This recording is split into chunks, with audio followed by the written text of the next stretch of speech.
जय हिंद विद्यार्थियों, आपका स्वागत है आपके अपने YouTube channel online Gurukul teaching पर। हम कर रहे हैं तैयारी सीटेट, यूपीटेट और बीएड एंट्रेंस एग्जाम की। और आज का जो हमारा प्रैक्टिस सेट है वो है सामान्य अध्ययन का। यह हमारा 22वां प्रैक्टिस सेट है। इसमें मैंने प्रीवियस ईयर में जितने भी टॉप क्वेश्चन पूछे गए हैं सामान्य अध्ययन से, चाहे वो सीटेट हो, यूपीटेट हो या बीएड एंट्रेंस एग्जाम हो या फिर कोई भी अदर कॉम्पिटिटिव एग्जाम हो, उनमें से मैंने टॉप टॉप क्वेश्चन मैंने सेलेक्ट करके इस वीडियो में रखे हैं, ताकि आपको तैयारी करने में थोड़ी सी हेल्प मिले और आपको पता चले कि कैसे प्रश्न जो हैं वो अलग अलग कॉम्पिटिटिव एग्जाम में पूछे जाते हैं, क्योंकि आप अदर कॉम्पिटिटिव एग्जाम की भी तैयारी कर ही रहे होंगे। तो इसलिए ऐसे ही प्रैक्टिस सेट पाने के लिए चैनल को अभी सब्सक्राइब करें, साथ ही साथ बेल आइकन को ऑल पर सेट करें, ताकि आपको आने वाले लेटेस्ट वीडियो की नोटिफिकेशंस मिलती रहे। टॉप 30 क्वेश्चन मैंने सेलेक्ट करके इस वीडियो में रखे हैं। हमारा टारगेट जो रहेगा वो टॉप 30 का ही रहेगा, और इनमें से अगर आप 25 भी सही कर पाए तो आप भी कर सकते हैं इनमें से कोई सा भी एग्जाम क्रैक। आपका स्कोर क्या रहा, आपकी तैयारी कितनी है, ये आप मुझे वीडियो के अंत में जरूर बताएं। तो चलिए शुरू करते हैं इस वीडियो को और देखते हैं अपना पहला प्रश्न। ये सभी प्रश्न जो है वो सभी कॉम्पिटिटिव एग्जाम के प्रीवियस ईयर में पूछे जा चुके हैं। मैंने उनमें से टॉप क्वेश्चन सेलेक्ट करके रखे हैं, तो इसलिए वीडियो को ध्यान से देखें। पहला प्रश्न है, भारत का सर्वोच्च नागरिक सम्मान कौन सा है? पद्मश्री, पद्म विभूषण, पद्म भूषण या भारत रत्न?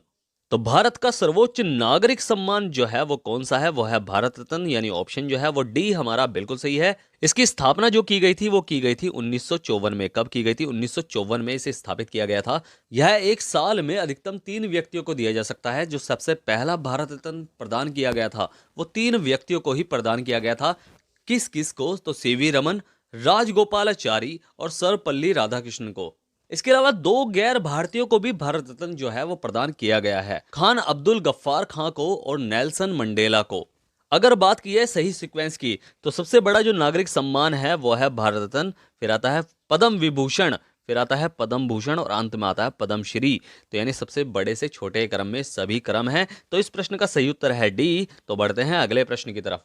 स्थायी रूप से विदेश में रहने वाले व्यक्ति को डैश कहते हैं? देशभक्त, अप्रवासी, राष्ट्रवादी या गैर अप्रवासी? तो स्थायी रूप से विदेश में रहने वाले व्यक्ति को क्या कहा जाता है? वो कहा जाता है अप्रवासी, यानी ऑप्शन जो है वो बी हमारा बिल्कुल सही है। और देश से प्यार करने वाला क्या कहलाया जाता है? देशभक्त कहलाया जाता है। अगर बात करें गैर अप्रवासी की, गैर अप्रवासी शब्द का जो प्रयोग है वो अमेरिका में होता है, जिसका यूज वे विदेशी लोगों को पहचानने में करते हैं। तो इस प्रश्न का जो सही उत्तर है वो है बी। तो बढ़ते हैं अगले प्रश्न की तरफ। नर्सरी में बेचे जाने वाले छोटे पौधों को डैश कहा जाता है? झाड़ी, शाक, वृक्षलता या बिरवा? तो नर्सरी में बेचे जाने वाले छोटे पौधों को क्या कहा जाता है? वो कहा जाता है बिरवा या फिर अंकुर कहा जाता है। तो इस प्रश्न का सही उत्तर है डी। तो बढ़ते हैं अगले प्रश्न की तरफ। शांति के लिए नोबेल पुरस्कार जीतने वाली पहली भारतीय महिला कौन थी? सरोजिनी नायडू, इंदिरा गांधी, मदर टेरेसा या विजयलक्ष्मी पंडित?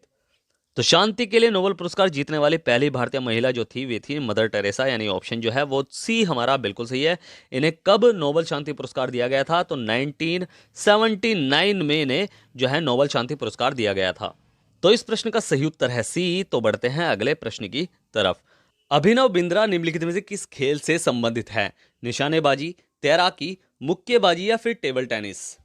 तो अभिनव बिंद्रा निम्नलिखित में से जिस खेल से संबंधित है वो है ए, यानी निशानेबाजी, यानी ऑप्शन जो है वो ए हमारा बिल्कुल सही है।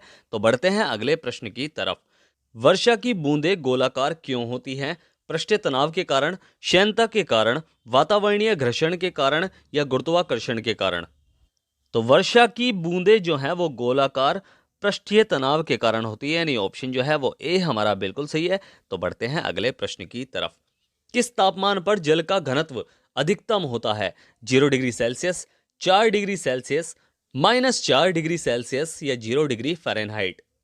तो जल का घनत्व जो है वो अधिकतम 4 डिग्री सेल्सियस पर होता है, यानी ऑप्शन जो है वो बी हमारा बिल्कुल सही है। अगर टेम्परेचर 4 डिग्री सेल्सियस से कम कर दिया जाता है तो जल का घनत्व जो है वो घट जाता है और आयतन जो है वो बढ़ जाता है।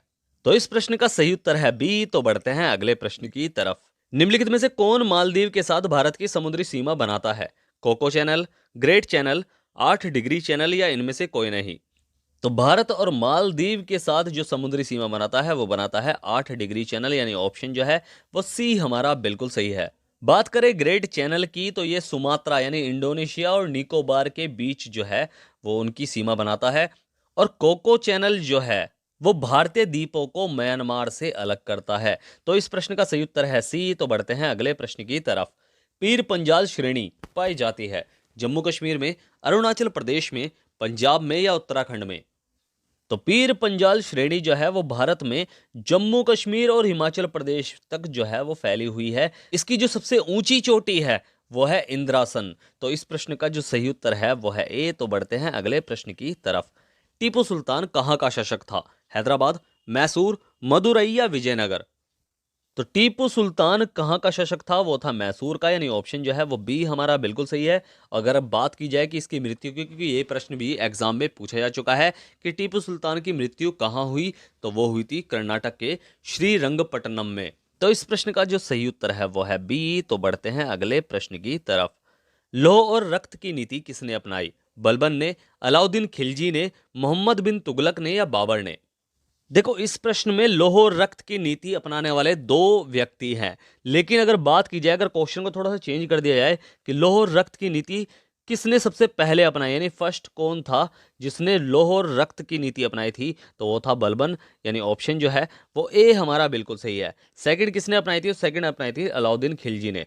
ठीक है, तो इस प्रश्न का जो सही उत्तर है वो है ए, यानी लौह और रक्त की नीति अपनाने वाला पहला जो शासक था वो कौन था? वो था बलबन। तो इस प्रश्न का सही उत्तर है ए। तो बढ़ते हैं अगले प्रश्न की तरफ। भद्रा वन्य जीव अभयारण्य किस राज्य में स्थित है? केरल, मध्य प्रदेश, कर्नाटक या उत्तर प्रदेश? तो भद्रा वन्य जीव अभयारण्य किस राज्य में स्थित है? वो है कर्नाटक में, यानी ऑप्शन जो है वो सी हमारा बिल्कुल सही है। भद्रा वन्य जीव अभयारण्य जो है वो कर्नाटक के चिकमंगलूर जिले में बाघों के लिए एक संरक्षित क्षेत्र है। इसे पहले जगरा घाटी वन्य जीव अभयारण्य के रूप में भी जाना जाता था। तो इस प्रश्न का जो सही उत्तर है वो है सी। तो बढ़ते हैं अगले प्रश्न की तरफ। निम्नलिखित में से किस राज्य में भारत का जनसंख्या घनत्व जो है वो सबसे कम है? मिजोरम, सिक्किम, नागालैंड या अरुणाचल प्रदेश? तो किस राज्य में भारत का जनसंख्या घनत्व जो है वो सबसे कम है? वो है अरुणाचल प्रदेश, यानी ऑप्शन जो है वो डी हमारा बिल्कुल सही है।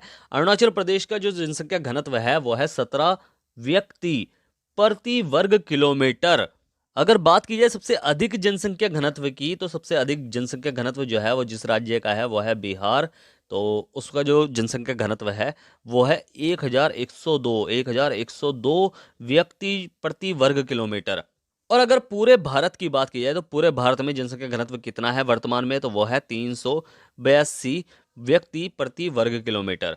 ठीक है, 2011 की जनगणना के अनुसार है। तो इस प्रश्न का जो सही उत्तर है वो है डी। तो बढ़ते हैं अगले प्रश्न की तरफ। रामचरितमानस का कौन सा कांड यानी अध्याय जो है सबसे छोटा है? अरण्य, किष्किंधा, सुंदरकांड या फिर लंका कांड? देखो, रामचरितमानस की रचना जो है वो तुलसीदास ने की थी और इसमें जो है वो 7 कांड हैं। बाल कांड, अयोध्या कांड, अरण्य कांड, किष्किंधा कांड, सुंदर कांड, लंका कांड और उत्तर कांड। जो सबसे छोटा है वो है किष्किंधा कांड, यानी ऑप्शन जो है वो बी हमारा बिल्कुल सही है। किष्किंधा कांड में श्री राम, हनुमान और सुग्रीव का मिलन, बाली का वध, सीता माता की खोज, ये सभी जो है वो वर्णित है। तो इस प्रश्न का सही उत्तर है बी। तो बढ़ते हैं अगले प्रश्न की तरफ। राष्ट्रपति द्रौपदी मुर्मू ने भारत के डैशवे राष्ट्रपति के रूप में शपथ ग्रहण की? 16वें, 15वें, 14वें या 11वें? तो राष्ट्रपति द्रौपदी मुर्मू ने 2022 में 15वें राष्ट्रपति के रूप में शपथ ग्रहण की, यानी ऑप्शन जो है वो बी हमारा बिल्कुल सही है। साथ ही साथ आपको मुझे कमेंट बॉक्स में लिखकर यह भी बताना है कि वर्तमान में जो हमारे प्रधानमंत्री हैं नरेंद्र मोदी, वे कौन से वे प्रधानमंत्री हैं? तो इस प्रश्न का आंसर आपको मुझे कमेंट बॉक्स में लिखकर बताना है। तो बढ़ते हैं अगले प्रश्न की तरफ। किस संविधान संशोधन अधिनियम द्वारा संपत्ति के मूल अधिकार को हटा दिया गया था? 44वें, 42वें, 43वें या 48वें? तो जिस संविधान संशोधन द्वारा संपत्ति के मूल अधिकार को हटा दिया गया था वो था 44वां संविधान संशोधन, जो 1978 में लाया गया था। कब लाया गया था? 1978 में। कब? 1978 में। अगर बात करें 42वें संविधान संशोधन की, तो यह 1976 में लाया गया था। इसके द्वारा प्रस्तावना में समाजवाद, धर्मनिरपेक्ष और अखंडता जैसे शब्दों को जोड़ा गया था। तो इस प्रश्न का सही उत्तर है ए। तो बढ़ते हैं अगले प्रश्न की तरफ। पंचायती राज विषय है सीमावर्ती सूची में, केंद्रीय सूची में, राज्य सूची में या विशेष अधिकारों की सूची में? देखो, पंचायती राज जो है वो संविधान की राज्य सूची के अंतर्गत आता है, यानी ऑप्शन जो है वो सी हमारा बिल्कुल सही है। 73वें संविधान संशोधन द्वारा जो 1992 में हुआ था, उसके द्वारा संविधान में भाग 9 को जोड़ा गया था जो पंचायती राज से संबंधित है। संविधान में 11वीं अनुसूची को भी जोड़ा गया था जिसमें 29 विषय जो है वो शामिल हैं। तो इस प्रश्न का जो सही उत्तर है वो है सी। तो बढ़ते हैं अगले प्रश्न की तरफ। द्वितीय बुध किसे कहा जाता है?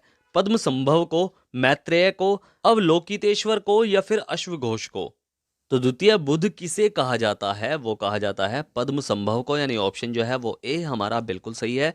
पद्म संभव भारत के एक साधु थे जो 8वीं शताब्दी में उन्होंने तिब्बत और भूटान में तांत्रिक बौद्ध धर्म को प्रसारित करने में महत्वपूर्ण भूमिका निभाई थी। तो इस प्रश्न का सही उत्तर है ए। तो बढ़ते हैं अगले प्रश्न की तरफ। मानव शरीर में विटामिन ए भंडारित होता है त्वचा में, वृक्क में, फुसफुस में या यकृत में? तो मानव शरीर में विटामिन ए कहाँ भंडारित होता है? वो होता है यकृत में, यानी ऑप्शन जो है वो डी हमारा बिल्कुल सही है। यकृत जो है वो मानव शरीर की सबसे बड़ी ग्रंथि भी है। पित्त रस भी यकृत द्वारा ही स्रावित होता है। विटामिन ए का वैज्ञानिक नाम जो है वो है रेटिनॉल, और इसकी कमी से कौन सा रोग होता है? रोतोंधी रोग होता है। तो इस प्रश्न का सही उत्तर है डी। तो बढ़ते हैं अगले प्रश्न की तरफ। सप्तपर्णी गुफा कहाँ स्थित है? सांची में, नालंदा में, राजगृह में या पावापुरी में? तो सप्तपर्णी गुफा जो है वो बिहार के राजगृह में स्थित है, यानी ऑप्शन जो है वो सी हमारा बिल्कुल सही है। पहली बौद्ध परिषद जो है वो राजगृह की सप्तपर्णी गुफा में ही आयोजित की गई थी, जिसका संरक्षण जो है वो अजातशत्रु ने किया था। यानी इसका शासनकाल में ही पहली बौद्ध परिषद जो है वो आयोजित की गई थी, और अजातशत्रु के शासनकाल में ही गौतम बुद्ध की मृत्यु भी हुई थी, यानी उन्हें महापरिनिर्वाण जो है वो प्राप्त हुआ था। तो इस प्रश्न का सही उत्तर है सी। तो बढ़ते हैं अगले प्रश्न की तरफ। निम्नलिखित में से कौन सी धातु कमरे के ताप पर द्रव होती है? कॉपर, मरकरी, आयरन या एल्यूमिनियम? तो वह धातु जो कमरे के ताप पर द्रव होती है वो है मरकरी, यानी पारा, यानी ऑप्शन जो है वो बी हमारा बिल्कुल सही है। इसका जो रासायनिक प्रतीक है वो है Hg। क्या है? Hg। देखो, इसके अलावा ब्रोमीन भी कमरे के ताप पर तरल होती है, लेकिन यह एक अधातु है। ठीक है, तो इसलिए धातु पूछा गया है तो मरकरी है, अधातु पूछा जाता तो ब्रोमीन है। तो इस प्रश्न का सही उत्तर है बी। तो बढ़ते हैं अगले प्रश्न की तरफ। निम्नलिखित में से किस नदी को नेपाल में करनाली के नाम से जाना जाता है? गोमती, तमसा, घाघरा या चंबल? तो जिस नदी को नेपाल में कर्णाली के नाम से जाना जाता है वो है घाघरा नदी, यानी ऑप्शन जो है वो सी हमारा बिल्कुल सही है। और यह नदी जो है वो नेपाल की सबसे लंबी नदी है। तो इस प्रश्न का सही उत्तर है सी। तो बढ़ते हैं अगले प्रश्न की तरफ। ऋग्वेद की मूल लिपि कौन सी थी? देवनागरी, खरोष्ठी, पाली या ब्राह्मी? तो ऋग्वेद की जो मूल लिपि थी वो थी ब्राह्मी, यानी ऑप्शन जो है वो डी हमारा बिल्कुल सही है। इसका प्रयोग जो है सम्राट अशोक के लेखों में भी हुआ है। तो इस प्रश्न का सही उत्तर है डी। तो बढ़ते हैं अगले प्रश्न की तरफ। भारतीय प्रतिभूति एवं विनिमय बोर्ड यानी सेबी है एक संवैधानिक संस्था, एक सांविधिक संस्था, गैर संवैधानिक संस्था या सलाहकार निकाय? तो भारतीय प्रतिभूति एवं विनिमय बोर्ड यानी सेबी जो है वो एक सांविधिक संस्था है, यानी ऑप्शन जो है वो बी हमारा बिल्कुल सही है। इसकी स्थापना जो की गई थी वो की गई थी 1988 में। कब? 1988 में। संवैधानिक संस्था उसे कहते हैं जिनका उल्लेख भारत के संविधान में किया गया है, जैसे यूपीएससी या चुनाव आयोग। और सांविधिक संस्था वे संस्था कहलाती हैं जो संसद के अधिनियम द्वारा बनाई गई है, जैसे सेबी या फिर यूआईडीएआई, जिसे हम आधार के नाम से भी जानते हैं। तो इस प्रश्न का सही उत्तर है बी। तो बढ़ते हैं अगले प्रश्न की तरफ। कुनैन प्राप्त होती है सिनकोना पत्तियों से, सिनकोना की परत से, सिनकोना की जड़ से या सिनकोना की छाल से? तो इस प्रश्न का आंसर तो आप सभी को पता होगा कि मलेरिया की जो दवाई है वो कुनैन से प्राप्त होती है, और कुनैन कहाँ से प्राप्त होती है? वो होती है सिनकोना की छाल से, यानी ऑप्शन जो है वो डी हमारा बिल्कुल सही है। तो बढ़ते हैं अगले प्रश्न की तरफ। निम्न में से कौन सा सही सुमेलित नहीं है? ठीक है, नहीं कर लेना। नहीं है कैंपास उत्तरी America, Llanos Venezuela, Pampas Chile या सेलवास दक्षिण ब्राजील? तो इनमें से जो युग्म सही नहीं है वो है कैंपास, जो उत्तरी अमेरिका में नहीं है वो है दक्षिण अमेरिका में। उत्तरी अमेरिका में प्रेयरी घास के मैदान जो है वो पाए जाते हैं। तो इस प्रश्न का सही उत्तर है ए। तो बढ़ते हैं अगले प्रश्न की तरफ। निम्नलिखित में से कौन सा सही सुमेलित नहीं है? जैव विविधता दिवस 22 मई, विश्व वनिकी दिवस 21 मार्च, ओजोन दिवस 15 सितंबर या विश्व मितव्ययिता दिवस 30 अक्टूबर? तो जैव विविधता दिवस 22 मई को मनाया जाता है, बिल्कुल सही है। विश्व वनिकी दिवस भी 21 मार्च को मनाया जाता है, ये भी बिल्कुल सही है। और विश्व मितव्ययिता दिवस जो है वो 30 अक्टूबर को मनाया जाता है, ये भी बिल्कुल सही है। लेकिन ओजोन दिवस जो है वो 15 सितंबर नहीं, वो 16 सितंबर को मनाया जाता है, यानी ऑप्शन जो है वो सी हमारा बिल्कुल सही है। तो बढ़ते हैं अगले प्रश्न की तरफ। भारत सरकार ने वन संरक्षण अधिनियम किस वर्ष अधिनियमित किया? 1976 में, 1980 में, 1983 में या 1988 में? तो भारत सरकार ने वन संरक्षण अधिनियम जिस वर्ष अधिनियमित किया वो है 1980, यानी ऑप्शन जो है वो बी हमारा बिल्कुल सही है। और 1988 में इसमें संशोधन किया गया था। तो इस प्रश्न का सही उत्तर है बी। तो बढ़ते हैं अगले प्रश्न की तरफ। निम्नलिखित में से कौन सही सुमेलित नहीं है? बांदीपुरा राष्ट्रीय उद्यान कर्नाटक, मानस वन्यजीव अभयारण्य असम, पेरियार वन्यजीव अभयारण्य केरल या सिमलीपाल राष्ट्रीय उद्यान मध्य प्रदेश। तो इनमें से कौन सा युग्म जो है वो सही सुमेलित नहीं है? देखो ऑप्शन के अकॉर्डिंग देखा जाए तो बांदीपुरा जो है वो कर्नाटक में स्थित है, ये बिल्कुल सही है। मानस वन्यजीव अभयारण्य असम में स्थित है, ये भी बिल्कुल सही है। पेरियार वन्यजीव अभयारण्य वो केरल में स्थित है, वो भी बिल्कुल सही है। लेकिन सिमलीपाल जो है वो मध्य प्रदेश में नहीं है, वो है उड़ीसा में, यानी ऑप्शन जो है वो डी हमारा बिल्कुल सही है। तो बढ़ते हैं अगले प्रश्न की तरफ, और ये हमारा अंतिम प्रश्न भी है। निम्नलिखित में से बेमेल को ज्ञात कीजिए। फिजियोलॉजी, साइकोलॉजी, पैथोलॉजी या बैक्टीरियोलॉजी। तो इनमें से जो बाकी तीनों से अलग है वो है साइकोलॉजी, यानी ऑप्शन जो है वो बी हमारा बिल्कुल सही है। फिजियोलॉजी, बैक्टीरियोलॉजी और पैथोलॉजी ये तीनों ही जीव विज्ञान से संबंध रखती है, लेकिन साइकोलॉजी जो है वो मनोविज्ञान से संबंधित है। तो इस प्रश्न का सही उत्तर है बी।